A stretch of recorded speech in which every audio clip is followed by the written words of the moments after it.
Sir एक interview में भी तो ये खान साहब एक्सेप्ट कर चुके थे, जब उनसे पूछा गया कि जी साइफ़र जो है वो कहाँ गया, तो वो उन्होंने आगे से यही कहा कि जी साइफ़र जो है वो मुझे नहीं पता, खो गया। तो देखा जाए तो जो कराइन यानी कि जो हालात थे वो तो जा रहे थे ना उनके ख़िलाफ़ ही, तो फैसला जो है वो फिर इसी तरीके से जो है वो देखें, ये पाकिस्तान की तारीख का एक आज एक अलमनाक दिन है।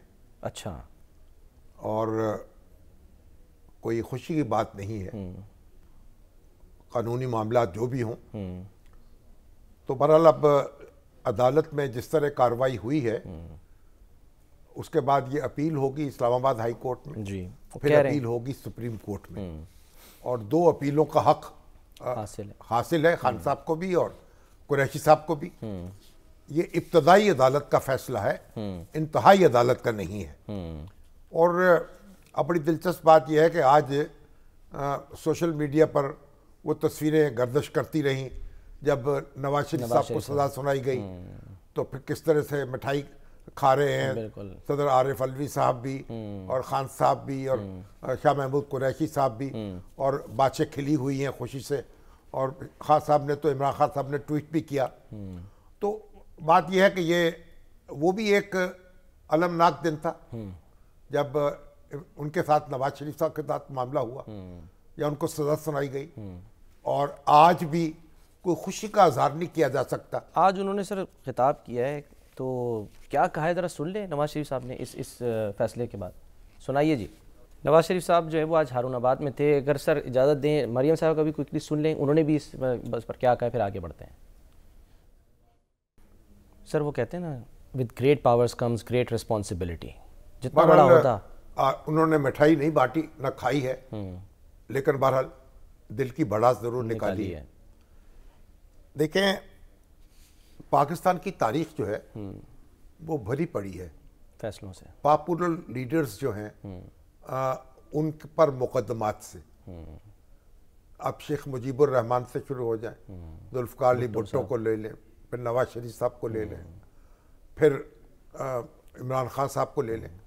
देखिए, ये जो भी मुकदमे बनते, देखिए इसके पीछे सियासत है।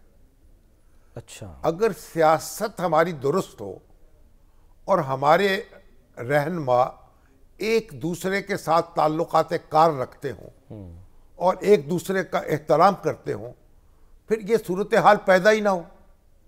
सर, अगर एक दूसरे का क्या, इमरान खान साहब और उनके मुखालिफ जो थे उनके दरमियान अच्छे ताल्लुकात कार होते और दोनों जमहूरियत की गाड़ी को आगे बढ़ा रहे होते, तो तहरीक अदम एतमाद ही पेश ना होती। सर इस मामले में तो उनके मुखालिफ स्टेट है ना, तहरीक अदम एतमाद पेश ना होती। अच्छा, तहरीक अदम एतमाद पेश ना होती तो साइफर का मसला भी ना होता।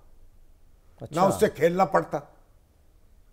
और अगर तहरीक अदम एतमाद पेश हो गई थी तो दूसरी बात, खान साहब उस पर ऐसे उसी तरह सर तस्लीम खाम कर लेते जैसे जमहूरी मुल्कों में किया जाता है, उस पर हंगामा ना उठाते, तूफान खड़ा ना करते और एक मुकाबला करते सियासी तौर पर, और पार्लियामेंट में रहते हुए फिर इंतखाबात तक पहुंचते और अपना मुकदमा पेश करते अवाम की अदालत में। तो ये जो हमारी बिगड़ी हुई सियासत है, इसने बिगाड़ पैदा किया है। और कानून जो है, कानून भी तो वही हरकत में आता है ना। कितने ऐसे मामलात हैं जो सरफे नजर हो जाता है, जिनकी जरूरत ही पेश नहीं आती। नवाज शरीफ साहब के खिलाफ क्या मुकदमा कायम हुआ था, हाई जैकिंग का, तैयारे को अगवा करने का, उम्र कैद की सजा सुनाई गई उनको। और वजीर आजम जो है उसको हथकड़ी लगा के ऐवान इख्तदार से निकाला गया। बाद में फिर वो अदालत वो खत्म हो गई सजा, कई साल उनको मुल्क से बाहर रहना पड़ा। मतलब ये है कि कानूनी तौर पर जो भी आप कहें कि मामला मजबूत है, मुकदमा मजबूत होते हैं मुकदमा, कानूनी तौर पर जवाज भी होता है, लेकिन ये मामला आते क्यों हैं अदालतों में, ये मुकदमा बनते क्यों हैं? ये तो अपनी नौयत का एक तरह से पहला ही मुकदमा है ना, तो जिसमें इतने बड़े रहनुमा को जो है सजा सुनाई गई। अगर मुकदमा भाई साइफर पेश करने की जरूरत ही क्या थी? अगर नॉर्मल हुकूमत चल रही होती, जमहूरियत चल रही होती, फिर ये इस तरह की, फिर तो पूरी देखा ना, पार्लियामेंट जो है वो प्रोटेक्ट करती है अपने वजीर आजम को, तो आप ये कह रहे हैं कि पॉलिटिकली मोटिवेटेड था अपना ये एक्ट इमरान खान साहब का, अगर वो ना होता तो? ये पॉलिटिक्स है, हमारी पॉलिटिक्स, इसकी जड़ जो है ना वो सियासत में है। सियासत के बिगाड़ ने सारे मामले बिगाड़े हैं।